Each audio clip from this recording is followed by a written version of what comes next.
Hey everyone, it's Jacob again. I put together a video this time around on what I'm calling demonstratives and prepositions. So I'll talk about what those really mean. I mean, if you're not a grammar person, I'm not really a grammar person, but that's what we're calling it today. And really, again, with the point of these videos is I'm trying to sort of convey Samoan grammar from a person who comes from a native English-speaking background.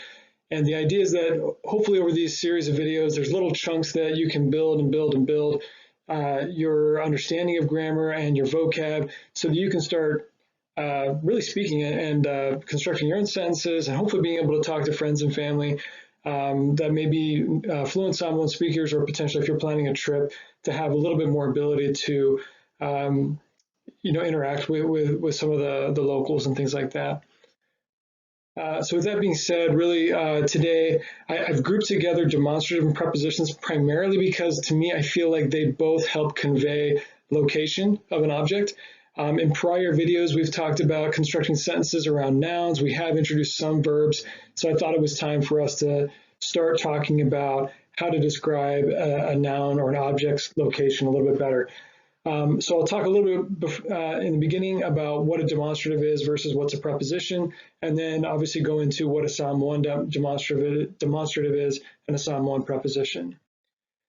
So at least in my interpretation, a demonstrative in English, it's really, it's like saying this, that, these, or those. It's basically something that comes before the noun that gives some idea of location of a particular object.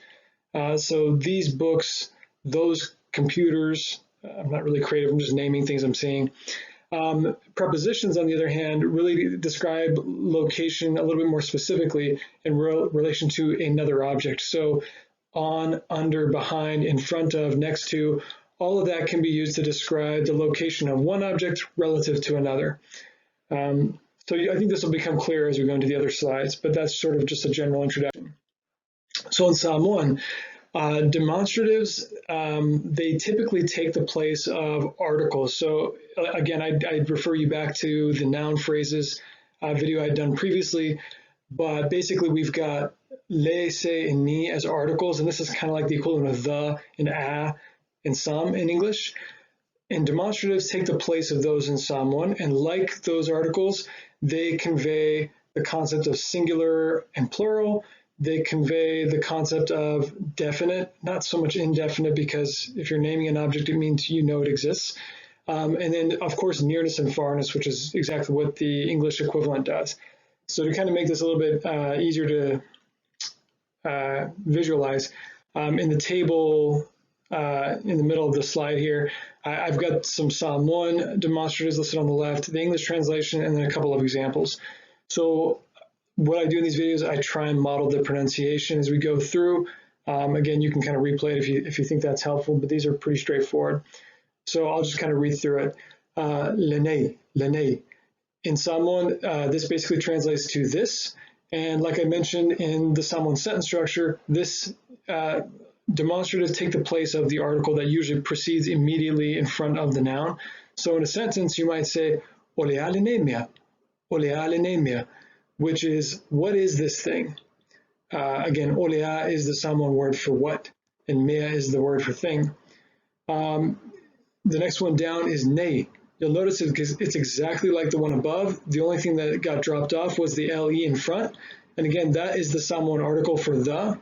So really the difference between these two is one's singular and one's plural. So instead of saying this in English, ne in Samoan means these.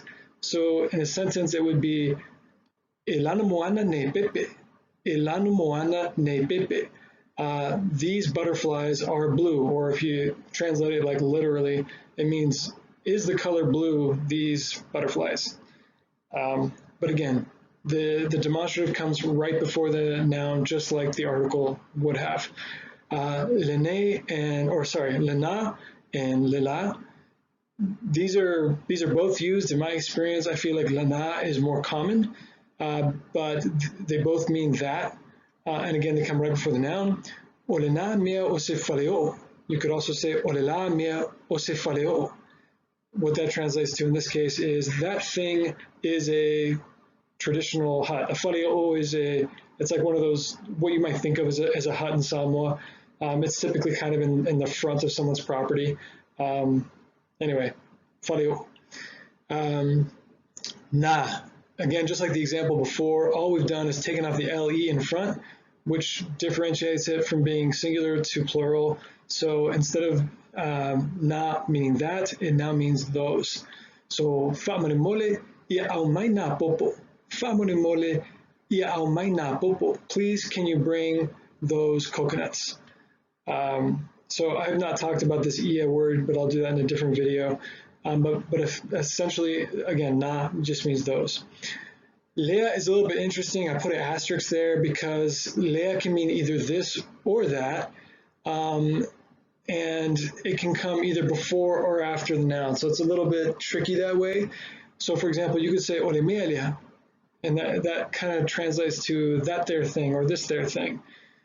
Or you could say ole mea. So then it would follow the format of the other previous demonstratives we talked about. So it's a little bit tricky. You hear it pretty often, but it doesn't quite fit the formula that I've built up here. And then on the bottom of the slide here, I've got lale, lele, and lila. And basically these are all demonstratives, but instead of taking the place of an article, they just come after the noun, and they all generally translate to that. And I don't know if one of these is more popular than the other. I feel like you hear them all pretty often enough. So kind of an example would be, se'itu ule mea lale. And notice that mea in this case is the noun. We've still got our article in front of there, le, because lale, lele, and lela, they don't take the place of an article, so you still have to have one in front of the noun, and then these would come immediately after. So in this case, the sentence translates to, just put the thing there down. I haven't talked about what sei means, but it's kind of like ia above. It's a way to basically say a command. I'll do another video on it later, but in this case, it means se'itu le mea lale means just put that thing or just drop that thing. I mean, hopefully that was clear. Again, with all these, if you put comments down, I absolutely will reply. So just let me know if there's anything that needs clarification. For prepositions, there's a lot of them, and there's a lot in English too, so it's nothing super special, but generally all these prepositions are preceded by the particle e, which is just the letter I there. And e generally just denotes a position in space or time, which is slightly different than the particle e, which is, again, it's got a glottal in front of it. It's kind of hard to hear the difference, but the particle e with the glottal in front of it, it's usually denoting like a direction or actual movement through space and time, as opposed to just like a position, like it's just there. So for our purposes, I've really just used the particle e because I'm not talking about going to somewhere. I'm just talking about an object is on top of, below, beside, whatever. It's not talking about movement in particular. So maybe we'll get into some of that a little bit later, but just to kind of FYI, most Samoan prepositions are preceded by that e particle. So again, what I'll do is I'll go through the table here, I'll pronounce the Samoan, and I'll talk about the English translation, and if there's any kind of nuances, I'll try and point them out. So just starting on the left-hand side, ilunga, ilunga.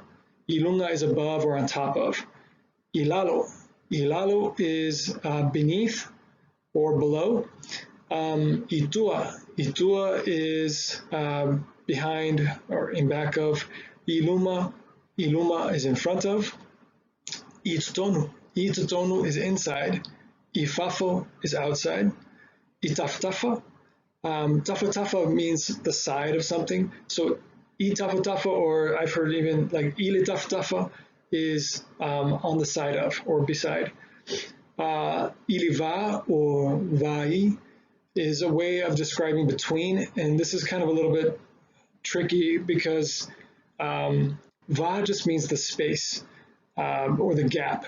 And so when you say iliva, iliva just means in the gap of, and you would name two nouns. So iliva ole pusa male moenga, in the space between the box and the bed. And then when you say vai, it's kind of a way of combining those two. And you actually hear this in the word vayaso. Vaiaso is the Samoan word for week, but what it really derives from is the space between sort of days, which is like, think of 2 Sundays. The space between 2 Sundays is a week, and that's where Vaiaso comes from. So it's a little bit kind of conceptually tricky. These other ones on the right-hand side, they start out being pretty Samoan specific. So Iuta. Iuta is toward inland, and really, like when you think of an island, there's kind of 2 directions. There's toward the middle of the island, which is where the mountain is. At least in Samoan, in Samoa, the islands are mountainous islands. They're not like flat coral type of islands. So Iuta means towards the center of the island or up the mountain, and then I'll go on below, but Itai would be the opposite direction toward the shore. So Iuta is toward inland. Ingauta, Ngauta is just a little ways towards inland. Itai is down towards the shore. And then Ingatai is just sort of a little ways down toward the shore. Io is just over there. Io. I is over here. Ina is, it's kind of very similar to Io, but it's there. And Ine is here. So it's a little bit more proximal. I think it's a little bit more close to the speaker. At least that's how I translate it. And one other wrinkle I want to throw in here is, I think with all of these, if you put a macron over the very last noun in the word, it basically accentuates just how far, or just how far in that sort of direction the object is. And I'll try and give an example. So ilunga, so over here in the top left corner of the table, ilunga just means above, but if you want to talk about way above or way up high, you would say ilunga. So you put that macron over the last A. Same thing with ilalo. Ilalo just means beneath, but if you're talking about way below or way down there, you would say ilalo. Ilalo. Same thing with itua. This is a great one because you hear it all the time, but people will sometimes be described as living way in the back. Itua, they say. Itua. And so, like when you're thinking about the island, there's usually one town area, and you say, oh, where do you come from? And they're like, oh, you know, I come from really way in the back, Itua, and usually that means on the opposite side of the island or somewhere really far away from town, Itua. Ifafo, same thing, like way outside, Ifafo. Some of these you don't hear quite as often, but the concept is the same. You put a macron over that last vowel and it just accentuates just how far. So if you ever hear someone saying that, that's the kind of construct they're using. Okay, so what I try and do for all these videos, I try and give you something to start practicing and using this with. So if you're learning this with someone, or if you happen to have someone in your household that is a Samoan speaker, you can make them practice with you, and they may hate it, but it'll help you a lot. So what I've designed here is basically just go around the house and try and describe the position of different household objects relative to one another to practice using your prepositions and your demonstratives. So I didn't do examples of the demonstratives, but for any one of these, you could make it more specific by using lene, lena, na, and ne. So for example, if you're working with a partner again, you might be using this in a question and answer format. So you might say, hey, where is the name household object? And then the answer would be, oh, it is, and use your prepositions. So, for example, ofele nofoa, where's the chair? Ofele nofoa. And you could say, for example, the chair is over here. You could say, ole nofoa o ine, it's right here. Or you could say, maybe it's in front of the table. Ole nofoa o iluma ole lau lau. So I'll say that one more time. Ole nofoa o iluma ole lau lau. So for those that haven't seen the previous video, when you look at the noun sentence video, the noun sentence structure, that's all I'm using here. I'm using a lot of O's in my sentence structure. So ole nofoa is the chair, o iluma is in front of, and then ole lau lau is in front of the table. So I'm just basically constructing sort of 3 noun phrases. I'm smushing them together, and it creates a pretty descriptive sentence. So again, what I'll do here is I'll go through the Samoan, I'll describe the English translation, just like normal. So Going on the left-hand side first, nofoa. Nofoa is chair. Mea ta'alo. Mea ta'alo is toy. Apu. Apu is apple. Ipu is cup. Sipuni is spoon. Busa is box. Fola is floor. Lau lau is table. Tusi is a book. Fa'i is a banana. Tui is a fork. Knifey is a knife. Yeah, some of these are kind of like no doubt. Carpeta, another one. Carpet. Pui pui is a wall. And I was just looking around my house and naming off random stuff.